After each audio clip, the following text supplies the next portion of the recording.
So, hello, LegalShield family. Definitely excited to be providing this recap of last night's next level momentum call that transpired, but not really, because of an IT issue that occurred. Of course, definitely apologize about that. Technical difficulties do occur, but we are a can-do and will-do organization, so we don't let obstacles get us down. And this is part of our value proposition to the organization. We commit. And so we're going to provide this recap just to give you an abbreviated overview of the information that was shared yesterday. And before I go any further, I just want to thank everyone for taking time to listen to this information, and those who attempted to hear the information over the phone. I congratulate you because you've made the decision to treat your business like a business, to be a pro as opposed to a poser, right? You've made the decision to make sure that you acquire all the information you need, that you're constantly growing, that you're becoming more valuable by being in front of and having an audience of individuals and taking advantage of resources that will help you sharpen the saw and become more proficient at building your business, which means, of course, you can serve your members. But also, for the purposes of this call, you can also more effectively serve your team, if you will. And a lot of the information is going to be shared in the next couple moments is really about that. How do you become more valuable? How do you deliver service? What is your value proposition to the associates that you work with? So first thing I want to do, obviously before going any further, is I want to make sure that individuals receive their due recognition. We've had quite a few associates qualify for Performance Club this past May and part of June. And that's a big deal, right? I know many of you probably have altruistic endeavors that you're a part of, nonprofit organizations that you volunteer with. And while what we provide here as a service and a company is certainly noble and does have an altruistic aspect to it, at the end of the day, this is a business. It's a for-profit endeavor. And so if you're Performance Club qualifying, that means you are building a profitable business. And I celebrate that, right? You're easily earning anywhere from extra $700 to $1,300 just by a part-time, spare time contribution to your business. That's always really required before it's qualifying. Of course, you're rewarded with the bonuses, the trips, and all the other ancillary benefits. So definitely, if you're not familiar with that, get with your support team, get with your leadership, ask some questions about it. I know they'll be glad to share the information. But it also means that you're learning the system, you're sharpening the saw.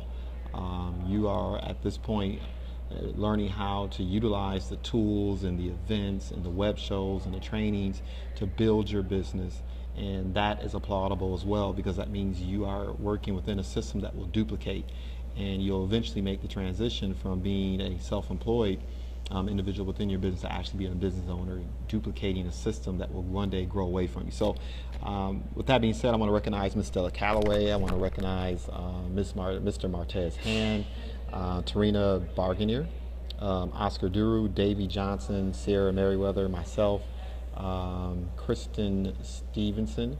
And I also want to recognize those individuals who may be just a point shy or short, right? Look, we celebrate that because that means you're involved in the process, you're involved in the activity, and the success that others are enjoying can very soon be yours as well. So congratulations. I'm going to jump right into the meat and potatoes, though, of the call and the recap itself. And there are three categories or three types of individuals, or really, I wouldn't even say categories, but three different mindsets that individuals have whenever they join any type of business or organization. And of course, LegalShield is no different, right? We deal with the same stuff, right? And typically, when you're building a business, there are three types of mindsets that individuals bring to the table. The first, quite frankly, being that of a poser, right? I want you to write that down, literally the word poser. Who are the posers? They're individuals who start an entrepreneurial endeavor. They join our company, they join our organization, and the reality of the matter is they see us as a lottery ticket. That's what they see the opportunity as. They're going to write down a list of 5 to 10 individuals, family, friends, those who are close, maybe someone they respect, and to be transparent, they're going to accost those individuals with information. They haven't taken the time to sharpen the saw to make a proper invitation, and they're hoping that 1 or 2 individuals out of 5 or 6 they've written down say yes, and somehow they become rock stars and they can sell off into the sunset and enjoy their 6-7 figure income. And of course, when you're building a business, or those who have had entrepreneurial experience before, you understand that in the beginning you invest your time in things and activities that may not pay you consistently or a lot, so later on you can be paid handsomely and frequently for things you no longer have to do. And this is a principle that, quite frankly, a poser just doesn't understand, either because of lack of experience or they don't truly have an appreciation for what it means to be a business owner, and particularly to build within our business model, right? They haven't caught the vision, right?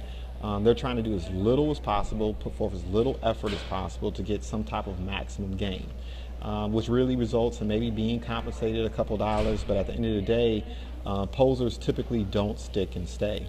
And it's just important to understand this, because you need to understand who you should spend your time with and who you should spend less time with. Also, you need to understand the dynamics that exist when you're engaging individuals and you're trying to take them from being excited to being committed and help them along the journey to ultimately becoming leaders. So know that posers exist, right? The next mindset that you have to contend with whenever you're building any kind of endeavor, right? And once again, we're not immune to this mindset. It exists everywhere. Is you're going to have individuals who join and, quite frankly, they're amateurs, right? They exercise amateur's behavior. Now, what do I mean by that? They may write down a list, right? They may begin the process of prospecting, if you will, and introducing individuals to the information regarding the company, the service, the opportunity, what have you. But they don't attend briefings frequently. You won't see them showing up to trainings with any great frequency. Conference calls and web shows and opportunities to learn from those individuals who achieve success, right? Whether it be the 6-7 figure incomes or the lifestyles that they desire. They're really not putting themselves in position to have an audience with those individuals and learn from them, right? So they're really going at it and hoping that they get lucky, right? Oftentimes they're spending too much time thinking about the timing, concerned about sideline, upline, downline, what everyone else is doing around them. Spending a lot of time thinking about positioning, if you will, looking for the next shortcut or the next gimmick, if you will. They spend a lot of time investigating and critically analyzing the roots while other people are picking the fruit. And to understand this mindset is just understand that it's a lack of appreciation for what I believe is the greatest benefit, aside from the compensation. And really, I would argue that we're basically a personal development program wrapped around a fantastic, having a compensation plan wrapped around us. And that is the ideal of leadership, growth, and continual development, right? The one thing that we're blessed to have with the LegalShield is we have phenomenal leadership in our ecosystem. Individuals who have started at the same place that we all started at, as associates, and work their way to the top of the company. And unlike corporate America and unlike traditional environments, they are freely and readily available and willing to share everything they know, right? My business mentors have always taught me that if someone has something that you are pursuing upon and they're willing to share the information with you and give you the steps A through Z to achieve the same success, well, look, in a situation like that, you don't have to reinvent the wheel. You don't have to figure it out, right? Systems, it's an acronym, SYSTM, save yourself a lot of time, energy, and money. And that's what our system is predicated upon. So you have an opportunity to have an audience, to be on a web show, and to hear information is being shared. You take full advantage of it, right? You make sure you're at their feet. And if you're willing to follow direction, be coachable, learn this system, the success that they enjoy can be yours too, right? And that is the advantage to having a system that is produced over 200 families that have earned millions of dollars to our company, over 400 families that are earning 6 figures, and of course countless others who are living their dreams and living lifestyles where they're working because they want to, not because they have to. So, but amateurs really don't spend too much time doing that, right? Once again, they're looking for the shortcut. They're not necessarily looking to participate in the leadership journey, if you will, and it is a journey. So, because they're not being systemic, what ends up happening is they earn some income, right? And that's the beautiful thing about our company. It's the blessing, and it's also one of the greatest challenges of being a LegalShield associate and transitioning to being a business owner, right? The fact that at the end of the day, you can earn a significant amount of income doing things that work. But everything that works does not necessarily duplicate. And what you really want is the duplication, right? You want to be in a situation where your business is growing away from you. It's scaling, and it's growing at a pace so fast that you can't keep up with it. But because the system is in place, it remains consistent. and thus it will pay you consistently. So I'll give you a case in point. There's a leader whom I have a high degree of respect and regard for in our marketplace right now, here in Michigan, by the name of Russell Peaton. Unfortunately, a little over a year ago, if not 2-3 years ago, he was diagnosed with brain cancer, and was not able to work within his business. Quite frankly, he wasn't able to do a lot of things. Even struggled in terms of actually being present and available to his family, right? And traditional business ownership, something like that transpires, where 100% of everything that transpires in the business, everything that occurs, is basically predicated upon the direction of that leader.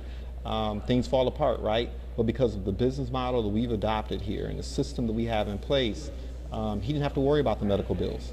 He didn't have to worry about his family struggling in his absence. And despite the fact he wasn't actively able to participate in the building of his own organization, he didn't have to concern himself with any of that.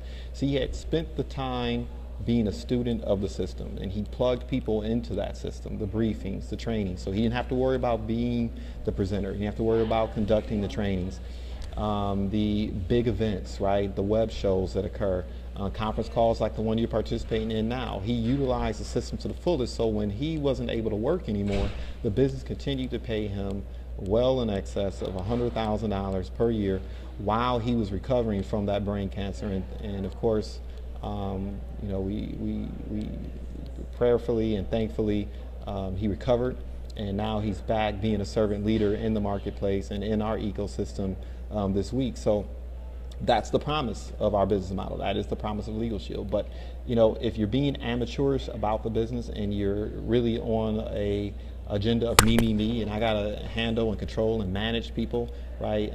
Thinking about your downline, calling people your downline as opposed to your business partners, right?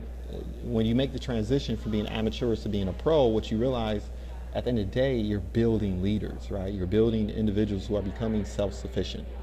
And amateurs just haven't adopted that mindset as of yet. Now keep in mind, the beautiful thing about a mindset is it can be changed, right? It's not static. But understand, you're gonna have individuals who come into your business and that's the approach they take, right? They want to be a part of the gimmick of the month. They want to, you know, spam everyone on social media. And as the list continues to shrink over the course of time, because people are going into the witness protection program, right?